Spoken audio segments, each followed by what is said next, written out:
It's time to take command with former NFL tight end Logan Paulsen and former Commanders beat reporter Craig Hoffman. What's up? What's happening? Welcome in. Take Command Podcast. I'm Craig Hoffman. He is Logan Paulsen in the dead heat of summer here. Logan, I do mean heat. It is offensive outside. It is hot. You know, I do a lot of coaching outside, and you're kind of battling like temperature control or sun protection, and so it's a tough time to be outside coaching. But I also did some coaching this morning and had to walk 3 blocks outside to get there. It was sweaty. How sweaty were you when you got there? Very sweaty. Sweatier than I wanted to be. It's nasty out there. Anyway, we're not here to talk about the weather. We're here to talk about the sports, which unfortunately means we're going to talk about Brandon Aiyuk's TikTok. We'll get to that in one moment. Then afterwards, we'll reward ourselves with some off-season silly fun. Who is the all NFC East defense team? The 33rd team did a fun little poll on their Instagram page and came up with a squad. Apparently, a lot of Eagles fans voted, but we'll give our own all NFC East offense going into the season. We'll do defense later in the week or next week as well. But we do start, Logan, with Brandon Aiyuk's TikTok. Yes, if you're watching on YouTube, you can see the image that made so many people lose their minds over the last couple of days. A still image, which I always do find this kind of funny, Logan, is like, TikTok is trying to be Instagram while Instagram is trying to be TikTok, and YouTube is trying to be both. It's like, oh, it's a picture in a carousel. You mean Instagram? No, he posted it on TikTok. But it is a still image of a Commanders practice rep with Jaden Daniels at quarterback. They're in a 2-back set. None of the wide receivers are visible on the screen. You can see a lot of the defensive formation as well. And that is the thing that caused much consternation in both 49ers and Commanders land. Logan, I talked about this on the radio a bit on Monday. We had Brian Mitchell on to talk about it as well. What did P. Mitch have to say about it? I will tell you after you tell me what you think about it, because I don't want to say what I think before I hear what you think, because I'm genuinely interested in how big of a deal / what significance, if any, you put on this TikToking by Brandon Aiyuk. I mean, I'm not a big deal kind of guy. The thing I did kind of reconcile after we talked about this a couple days ago, I think we might have talked about it before you did your show, is just that I think this is the way that the new player is going. They have more access to the fan than ever. They have more, they can connect with each other better than ever. And I was like, man, I guess this is just the direction that the players are going to use to influence teams. They have more power than ever. They have more money than ever. Like, this just seems like the direction it's going to go. And it's kind of changing. And, my old school, like, hard nose was like, oh, it's changing for the worse. Like, guys should just shut up and play football. And then I was watching The Air Up There. Are you familiar with that movie at all? It's with Kevin Bacon. Anyway, okay. Long story short, it's a basketball movie. Kevin Bacon plays a coach, and he's recruiting these different college kids. And in the beginning of the movie, he recruits this really kind of snotty guy who's like, I want to be, sign a contract that I'm going to be starting year 1 or whatever it is. And I thought, you know what? It actually hasn't changed that much. We just get to see it a little bit more. Players are trying to influence teams.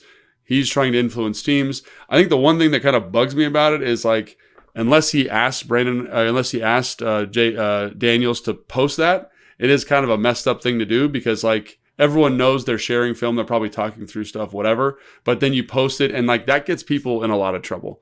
It gets people in a lot of trouble within organizations. I've seen dudes get cut for that kind of stuff. And again, they're not going to cut Jaden Daniels, but it is something that I'm kind of like, be a good buddy, help him out. But in terms of like the player, my initial reaction was kind of salty, but I was like, oh, like this is what players are always going to do. They're going to take their grievances public. They're going to try and get the fans involved. They're going to try and garner fan support to get the biggest contract they possibly can get. And right now and Brandon Aiyuk has the situation of the most unique leverage, because his best friend, or one of his best friends, is playing quarterback as the starting quarterback for the Washington Commanders. And obviously Adam Peters knows the staff there, knows the front office there. Like, it seems like a natural trade opportunity. So why not milk that and grease that as much as you can, so you can get the best contract value for you as a player. So that element, I think I've reconciled with. It's like kind of posting of your buddy's film that might get him in trouble, that I'm not super stoked on. But again, like, I think this is part of the new landscape for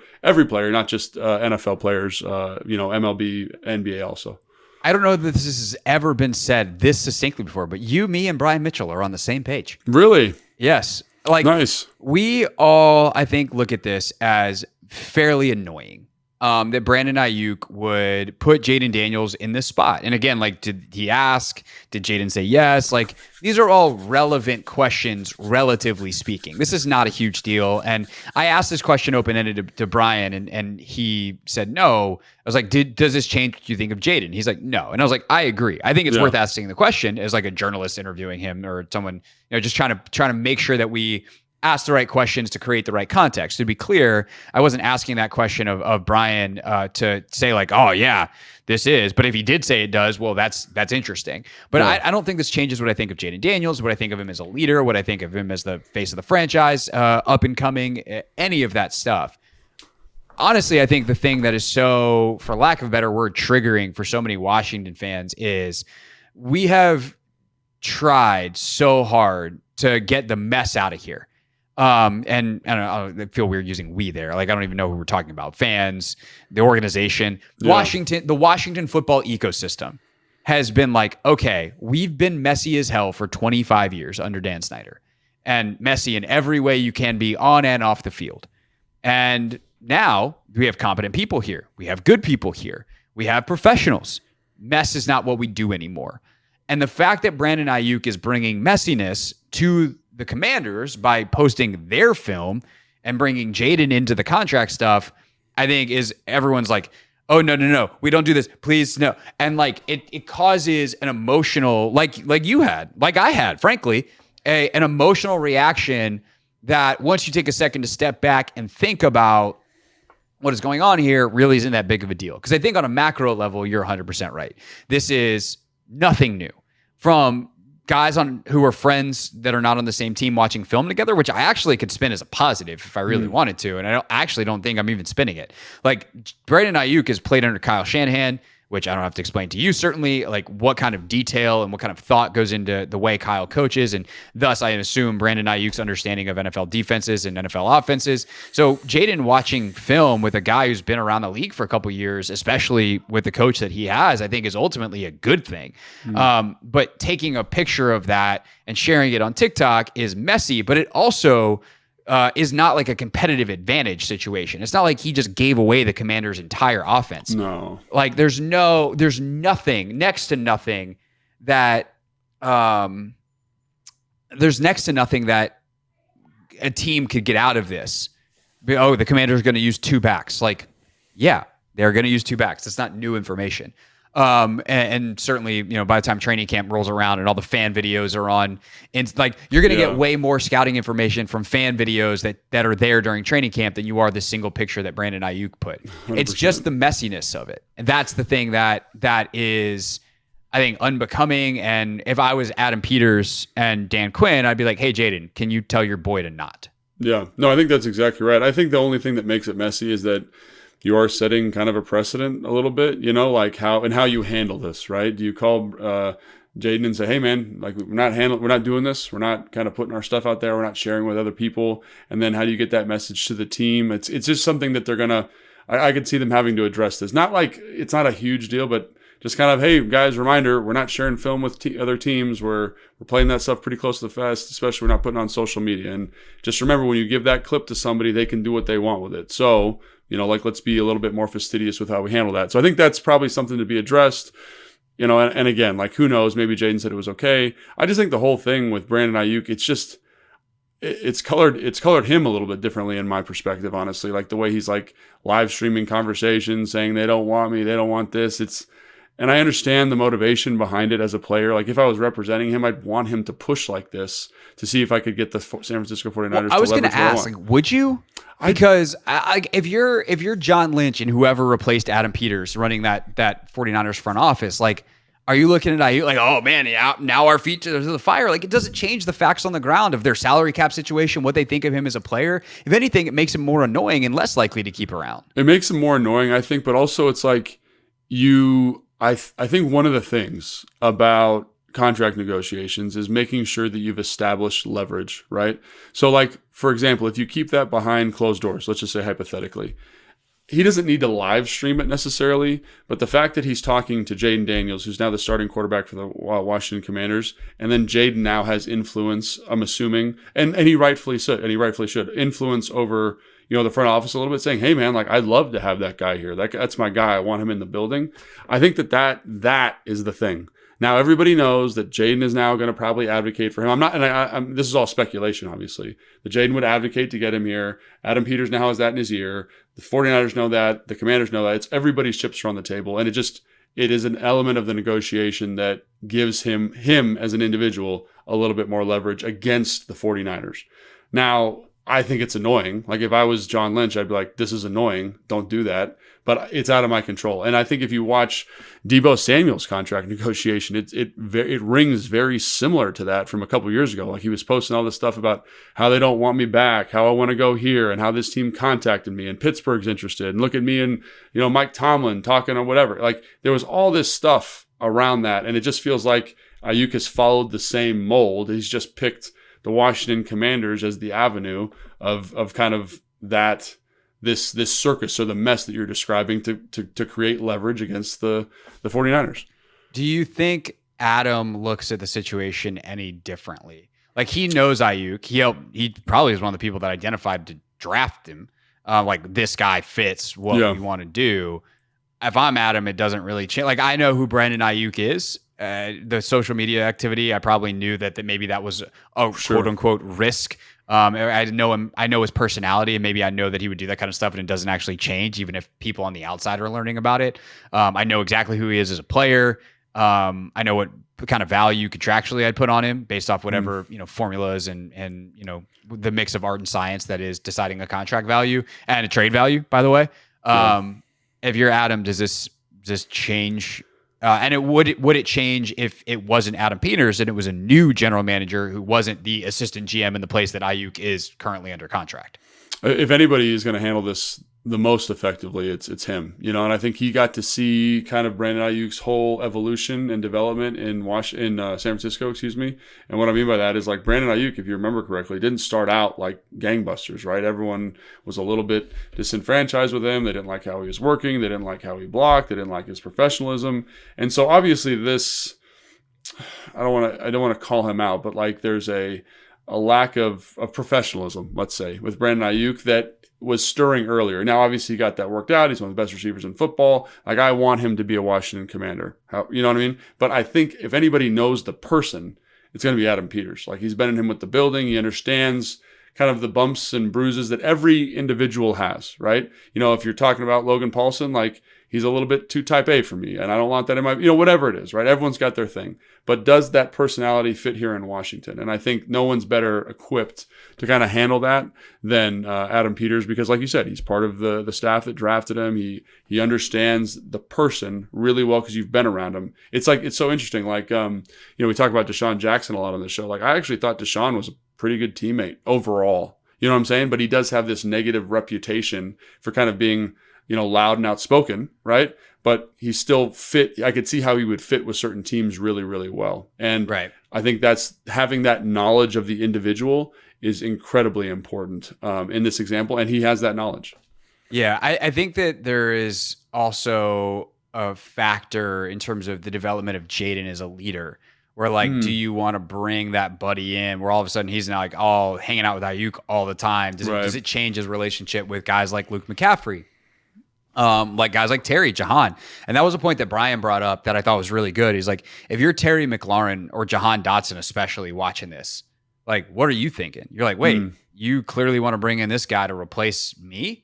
What does that mean? And so that is another part of this, like the talk about the personal, like human dynamics is, I think most of these guys like aren't paying attention that much. Like Terry probably laughs at this. Jahan probably laughs at this and is like, dudes being dudes. But there's also a chance that they don't. There's also a chance that, there may be more to this story that we currently know in terms of what Jaden's told people or think, the league is small. People talk. It's a very gossipy league. Like does someone's agent say something to, Terry's agent and says something to Terry and is like, yeah, this guy, Jaden just thinks that you're not a number one. And like, who knows? I don't think that's probably happening because I think Jaden's really mature. And I think Jaden's a pretty smart kid. And I have been so impressed, and everyone seems so impressed with him. So again, these are just the things that you bring up to think of like, okay, well, where could it go wrong? But realistically, is it? Probably not. But it's the reason why I think ultimately, like, this is the takeaway, right? If I'm Adam Peters, I give Jaden a call and I go, hey, buddy, like, hope you're having a great offseason. I love Brandon. You know that. But, like, we need to keep this off of social media because it's not good for our locker room. It's not going to help establish you as the leader we want you to be. Like, I have no problem with you guys hanging out. I love that you're watching film together, grinding, working. Like, if you want to go work out together, like, that's fine. And I know I intimately know Brandon's contract situation because I would have been dealing with it if I didn't leave to come here. But you need to tell BA, like, let's keep this off of social and keep you out of it, because whether he winds up here or not, it's better if it's quiet for right now. And that's what I would do, I think, if I was Adam Peters. I think that's probably the best thing for the Commanders. I don't know if it's the best thing for Aiyuk, but I think it's probably actually good for Aiyuk at this point. Like, he's kind of made his point. Yeah.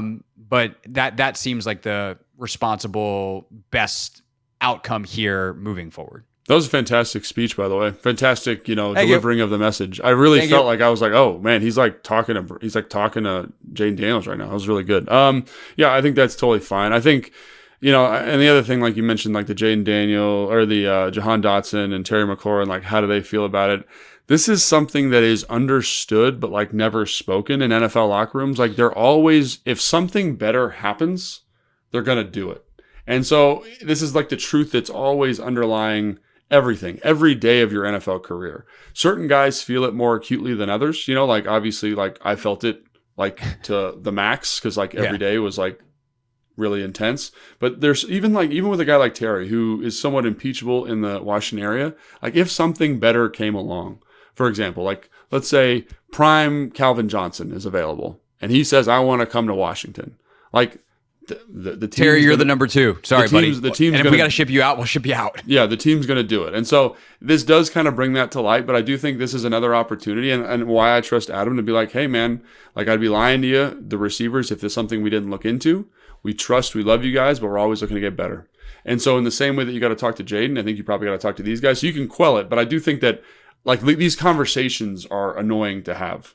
They're annoying because it's people are unsatisfied with their position. They're nervous. They're not going to be at their best. And so I think that's why this is frustrating, for the front office. For me, it doesn't matter. I don't have to deal with that. I don't have to deal with the personalities, but it does. I'm sure it does. Egos are very sensitive in an NFL locker room. I'm sure this is rubbing some people the wrong way, even if it's imperceptible, but it's something in the back of their mind, but it's always there anyway, is my point. And I think, I think the way you said it is perfect. And the last thing I'll just add real quick is I think because of Adam's relationship with Aiyuk, he is uniquely positioned to have that conversation. Yeah, absolutely. Dan could absolutely handle it because Dan's excellent at this kind of stuff. Like, that's part of what makes him. And I would imagine Dan probably does. I don't know. It'd be interesting. I don't have any insight on that, but like your point, like Adam's in a good spot to do it. Yeah, Adam's great with people, but he knows Brandon Aiyuk. And so it comes off different. It's not your coach being like, hey, leave this other guy and this other team alone. It's like, hey, a guy that I called when I thought about drafting you, can you not hang out on social media as much when he's talking about his contract? Right. Like, there is a level of respect that is a known commodity between Peters and Aiyuk that is not there not that Quinn doesn't respect Aiyuk. They just don't have a personal relationship. Sure. It's going to come off differently from Peters. So this is why it's also good to, like, the front office dynamic is so healthy and the coach, front office dynamic is so healthy in Washington. And we talk about, oh, well, what's this person's job? What's that person's job? And sometimes those responsibilities, where typically this would be something where as a head coach, you would talk to a player, because there's a comfort and respect and all these kinds of things and a collaboration between Quinn and Peters, it allows the personal relationships involved to take precedent, where I think Peters is actually better positioned to do this than Quinn. Not that DQ couldn't, not that DQ shouldn't, not that he wouldn't do a great job.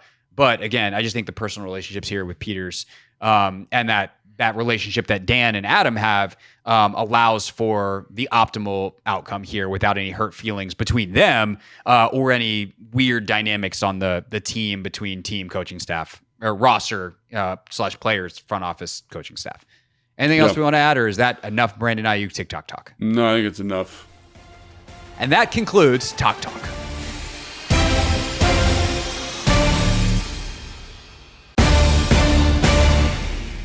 All right, Logan, to the fun part, inspired by social media versus the mess inspired by social media. The 33rd team did their all NFC East offense. They did this by Instagram vote. We're going to do this based off what we think. So they just picked best player, every single position, 2 wide receivers. Actually, they did 3 wide receivers, 1 running back, 1 tight end. So we're in 11 personnel, whatever that's worth. And we're just going to go through it. Best player at each position in the NFC East. We're going to do the offense today. We'll do the defense either later in the week or on the first pod next week. Ready to go? Yeah. And are we going to compare this to what the 33rd team said, or what are we doing? Yeah. So if you're watching on YouTube, I will pop up their graphic real quick. But they have, along the offensive line from left to right, Jordan Mailata at left tackle, Landon Dickerson at left guard, Tyler Biotish at center, Zach Martin at right guard, Lane Johnson at right tackle. Their receivers are CeeDee Lamb, A.J. Brown, and Devontae Smith. Dallas Goedert is their tight end. Jalen Hurts, the quarterback, and Saquon Barkley, with a whopping 91% of the vote, is the running back. So that's their list, and we can certainly pull this back up as we want here. But where do we want to start, Logan? Do you want to start at quarterback? Do you want to start on the O-line? Yeah, let's start at quarterback, I think. To me, it's going to be a pretty close battle. And the fact that Jalen Hurts won this is kind of, I don't know if it shows how disgruntled people are with Dak Prescott. Like, Dak Prescott's, to me, clearly the best quarterback in the division. Like, it's like... I think it just shows the difference in kind of the... Do you know? Now I would say, do you know ball? Like, every fan's a moron, because Jalen Hurts is really good. But like, there is a depth to quarterback breakdowns that Dak Prescott doesn't pass and Jalen Hurts does, and that depth is wins. Oh, I see what you're saying. Yeah, I mean, playoff wins and stuff like that. But when you're just watching the position, like Dak Prescott, like if I'm starting a team and I'm picking from the quarterbacks in here, like, it's Dak Prescott. Like, I guess I could make an argument that if I wanted to have a running element to my offense, which again is a huge deal, I might lean Jalen Hurts. But to me, like, if you just look at the down-to-down consistency, like what he does at the line of scrimmage, like his accuracy, his kind of playmaking ability at the quarterback spot, and again, there's the Dak Prescott wildly inconsistent version, which again, like, he'll go through 5 games where he looks like he's the MVP, and he'll have 2 where he's kind of dragging his face on the ground for whatever reason. But I think I'd rather that than Jalen Hurts, who again, I think he's a really good player. I think obviously he's one of the best in the division, best in the league, but there's things that came up in that little losing streak that they had that make me a little bit nervous, right? Like his lack of anticipation, which has been there throughout his game. Like, can he manage an offense without, that heavily kind of cultivated rushing attack around it? So all those things are there. And so I'd probably go Dak Prescott, and I'm just surprised that given, Dallas's fans kind of hunger for, social media and their kind of omnipresent vibe, like, that he wasn't the guy that won that position. I mean, I also think that a lot of Cowboys fans are sick of Dak Prescott, which I'm just like, interesting. Be careful what you wish for. Yeah. Well, that contract's looming, right? So that's another thing. Well, there's that, and that definitely influences, right? Like, best player, it's not even close. The contract, okay, fine, is Dak Prescott whenever he finally gets paid, and if he's the 3rd highest paid quarterback in the league or something, like, should he be that high? No, but also he should probably be like 6th or 7th. And that's the thing with Dak is I just think he's underappreciated because the difference between him and Hurts is Dak's got a lot more tools on the tool belt. And people are like, "Oh, but Jalen can run." I'm like, "Yeah, cool. That's a neat trick. It's a really big and effective hammer, but like, you need all the little, like Allen wrenches and stuff that you need to actually put something together." And Dak Prescott's got every tool that you could possibly ask for, and most of them are pretty high quality. And that's the thing that I don't think people appreciate about Prescott is the ability, to, like you said, to get them in the right play at all times, to have the entire playbook available at the line of scrimmage, to make every single throw at a pretty high level. Does he have an elite arm? No, but he's got a really good one. Does he have like the most, is he Joe Burrow accurate? No, but he's like pretty damn accurate. But he can, again, that accuracy translates to all areas of the field in a way, and the anticipation that he throws with translates to all areas of the field in a way that it just doesn't for Jalen Hurts. Hurts is much more of and again, this is oversimplifying it. He does have examples, of course, on tape of him hitting throws over the middle, throwing with anticipation here and there, etc.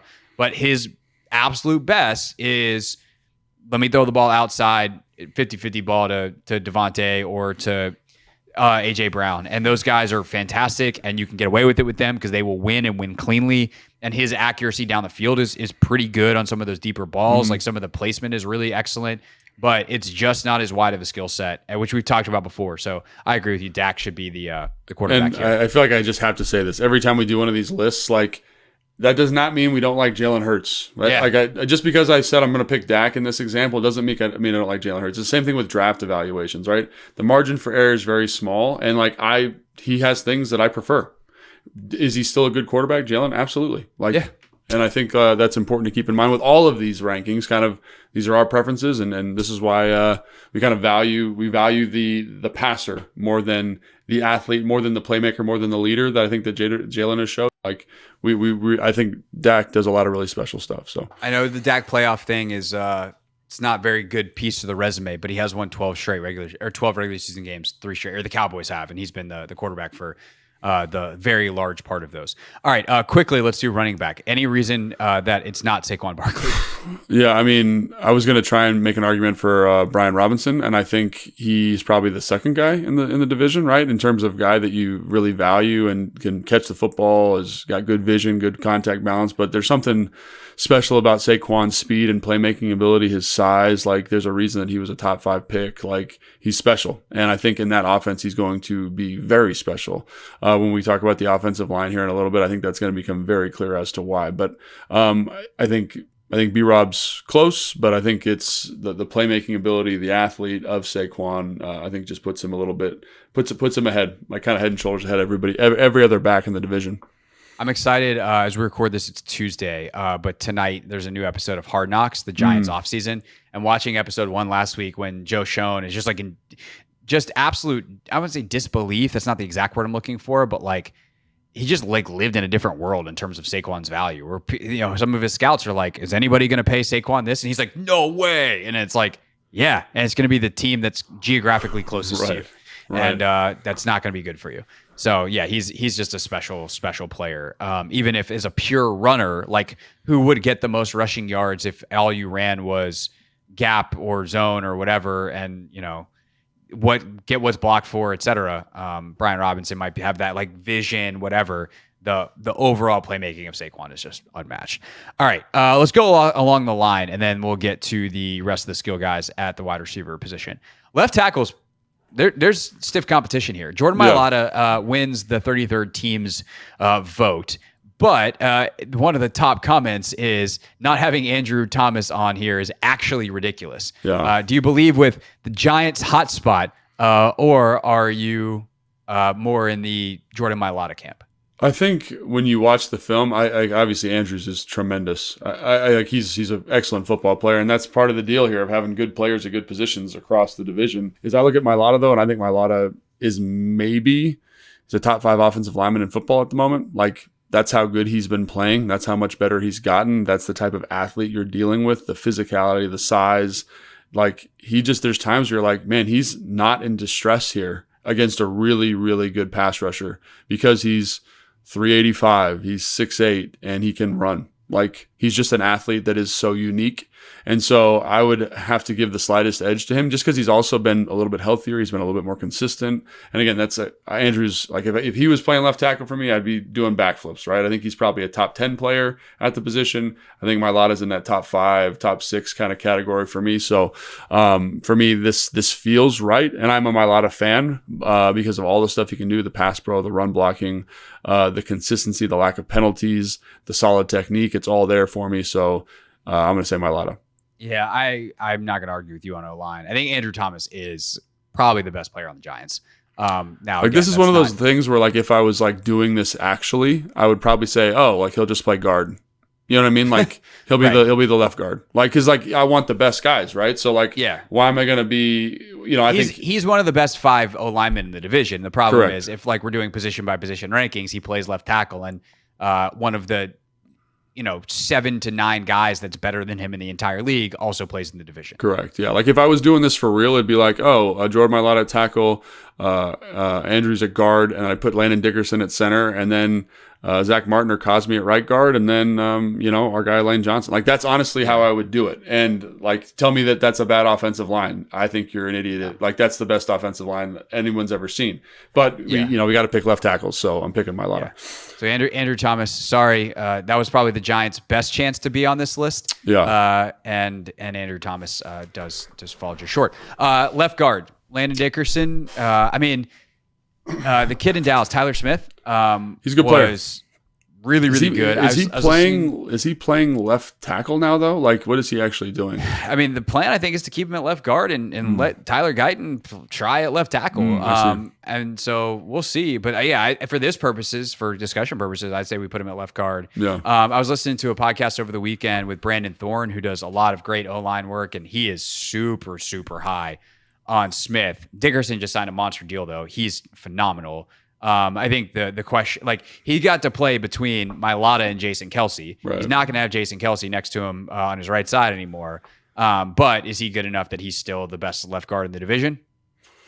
Feels like it. Yeah, I mean, I like Tyler Smith. I'm very, very high on him. Like, the athlete, the movement skills, the strength, the power, it's all there. But again, I go back to the consistency, and Landon Dickerson has just done it. He's just done it for the last 5 years, like at a really high level. And I know he's been playing with some really good football players, but the consistency, the pass pro, again, he's not the athlete Tyler Smith is. So, like, depending on the offense I was running, I might, in a certain world, be like, if I'm with Kyle, like if I'm in an outside zone based system, like, I'm like, hey, Tyler Smith, you're our left guard, and we're going to just murder people, right? It's not going to even be fair.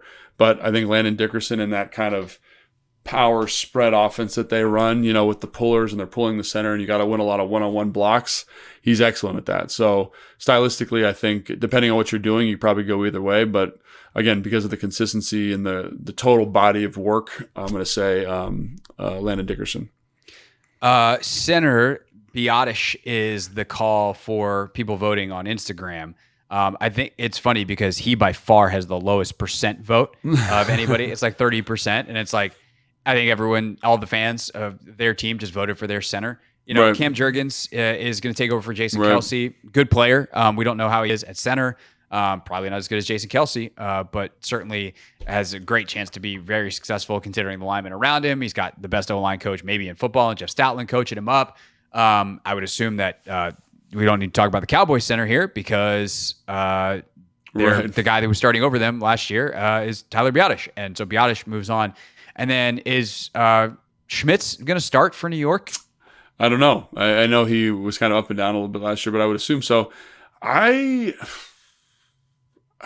like Biotish, but none of those centers are like blowing the doors up. This was easier when Jason Kelce was still playing. Correct. Yeah. Like, I like Cam Jurgens a lot. I think he's going to be really good in that offense because I think they're going to have, Landon Dickerson. You're playing next to Landon Dickerson. You've got Tyler Steen, who's this big old hoss right next to him. Like, they're going to be able to kind of cover him up, and he's going to be able to pull and do some things that's really exciting. Again, like Biotish, flip a coin. You can pick this one, Craig. I don't really have a strong opinion on it either way. Like, center, to me, again, if I'm doing this for real, we're moving some people around, and like Cosme might be playing center for us. You know what I'm saying? Like, we're going to find the best five. So yeah. I'll go Biotish because that's less Commanders fans yelling at us in the comments. Right guard is fun. This is one where people could be yelling in the comments either way because you have future Hall of Famer Zach Martin and Sam Cosme, who, by the way, I thought this was interesting. Thorne was not nearly as high on as I expected. Like, there still seems to be in some parts of the like some people who break down O-line stuff for a living are like, Sam Cosme is a borderline all-pro. He might be the best guard in football. Right. There's others that are like, I don't know, we've seen some signs, but like he's solid. He's definitely the best guy they have in Washington, but like that's not that special. I think you are much closer to the former, where you're like, I really, really like Sam Cosme. Yeah. You've always thought he was a guard anyway, so that also probably influences a little bit of what you think. But if you had to take for 2024, Zach Martin at whatever declined state from one of the best guards of all time, where he's still great, or Sam Cosme, who do you put at right guard?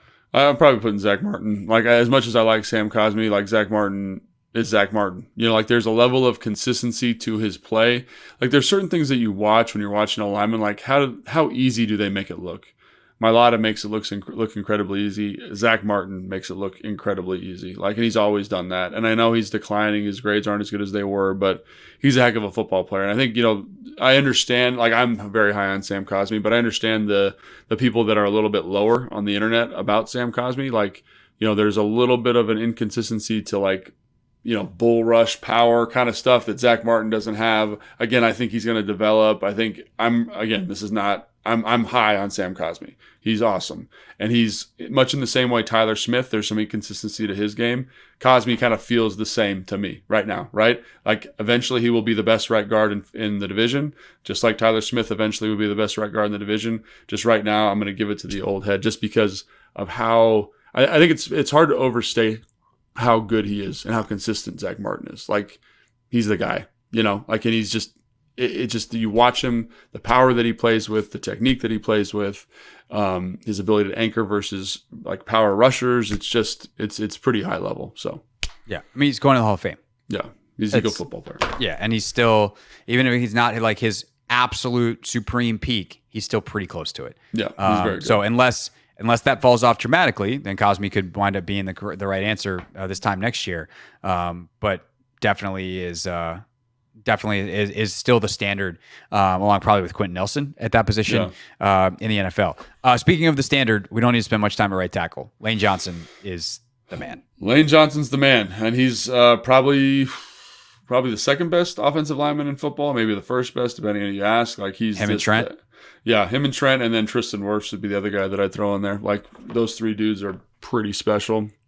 Penei Sewell, maybe another guy that's kind of in that mix, and then you got your Jordan Mailata. That's kind of what you're dealing with there. So he's very special, and I think just the athlete, the strength, the athlete. I can't overstate how athletic he is and how he moves, and how he can He played. This was 2 years ago in the championship game against the San Francisco 49ers, and had a torn groin and looked unfazed. And I've watched Bosa just make dudes look like they don't belong in the league.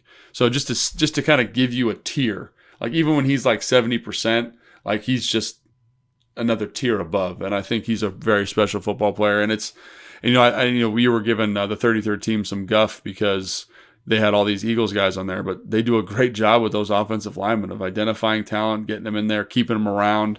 And again, that's a very special group in Philly. No doubt.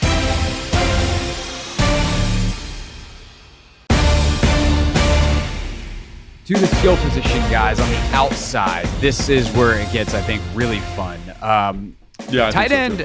Tight end is actually, I don't think, that hard. I think when healthy, Dallas Goedert is the correct answer. Zach Ertz, obviously, who Goddard replaced many years ago at this point. We'll see what Zach still is. He's been impressive in training camp, but I think Goddard's the better player. Still much closer to his prime. He has had some injury issues. Dallas, I don't know if they have anybody in particular. Have Ferguson, right? Tony Ferguson, who's Jake Ferguson. Jake Ferguson, who I think people sleep on him, but he reminds me a little bit of Dalton Schultz, a guy that is nothing. He's not too fancy, but in that offense is very productive and has a good feel, catches the ball well, blocks. But he's well. A good player. Dallas Goedert, when he's right, is a really good player, borderline Pro Bowl player. I just feel like he hasn't been right in 3 years too. So maybe it is closer than I'm giving it credit for. That's true. I think and I really like Daniel Bellinger. Yeah, he to me he's just tough and physical. So I think there's a bunch of really good guys. I'm not sold on the Goddard thing. I like him a lot. Again, I don't want to make it seem like I think he's a bad football player. I just think those other guys are more complete players, and the tight end purist in me, I like those guys that do a little bit of everything, and they take pride in all facets. Goddard, again, he's a guy that can do some stuff in the passing game, but it doesn't, to me, elevate past some of those other guys. So if I was going to do it, if I'm going to give the award to the tight end that I want on my team, it's either Daniel Bellinger, but I don't think he's as good in the pass game as Ferguson from Dallas. So I would probably shift the mantle here to Ferguson. Okay. But again, I do think the argument can be made, and I will acknowledge this, that that offense really helps him out, right? It helps him kind of get good targets, helps him find the seam. Obviously, he's playing with the best quarterback in the division. So all those things kind of stack in his favor. Is that a transferable skill set to a different team? I don't know, but Dalton Schultz did it, and I think they're very similar football players. Interesting. Okay.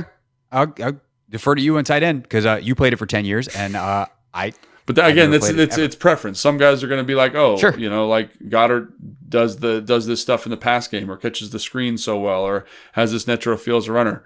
That's great. I want the dude who can pass protect, who can run block, and catch football, and that's Ferguson for me. So, all right, receivers. You got the two Philly guys, Smith and Brown, and then CeeDee Lamb.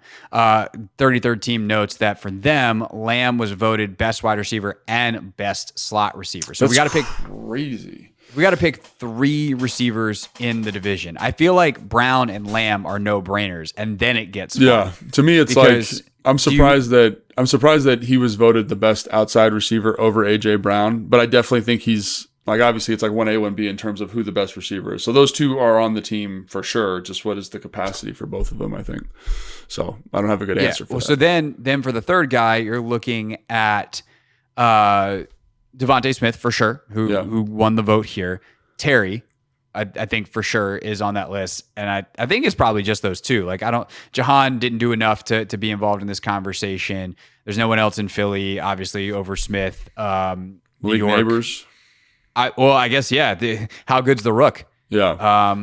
And again, we don't know, but in terms of the film, like I think he's going to be pretty special, And again, if he was your 3 in the slot and you had those two horses outside, like that's a dangerous combination because he's fast, he's got great ball skills, he runs good routes, he's competitive after the catch. Like, so in that role, he might be better than like Terry, for example. But I do think you could make an argument that it's Devontae Smith and Terry for that other outside guy, and you put CeeDee Lamb in the slot, and then Cook, So really stylistically, I love Terry's toughness. I love how he competes for the football. I love his ability to make contested catches. I do think Devontae Smith is slightly a better separator, but he lacks that kind of grit to his game. So again, it comes down to stylistically, like what are you looking for your offense to look like? So for me, obviously I just said how important the tight end is that he blocks, right? I'm probably going Terry here, right? Not because of the blocking exclusively, but because of the competitor. And I'm not saying Devontae's a bad competitor, but the physicality shows up for me more. And so think about it. You got AJ Brown, you got Terry, and you got CeeDee Lamb on the same offense. Like 3 competitive, tough dudes. I like that. I like that offense quite a bit. Yeah. I think it's so hard with Terry because the quarterback play that he's had to deal with is so bad. And some of the offensive choices that have been made around him have been so bad. And I'm really hoping that this is the year that Jaden can, obviously this will be the worst year that Jaden ever has, you'd hope, as a rookie. Just by nature of him being a rookie, he'll just continue to grow and get better year over year. But then also what Cliff can bring. And Cliff likes some of the stuff that Terry does really well, such as getting vertical down the field. And Cliff believes in distributing the ball to his playmakers and letting him cook. Because that's the thing with Terry is I remember watching some of the stuff with him when he came out.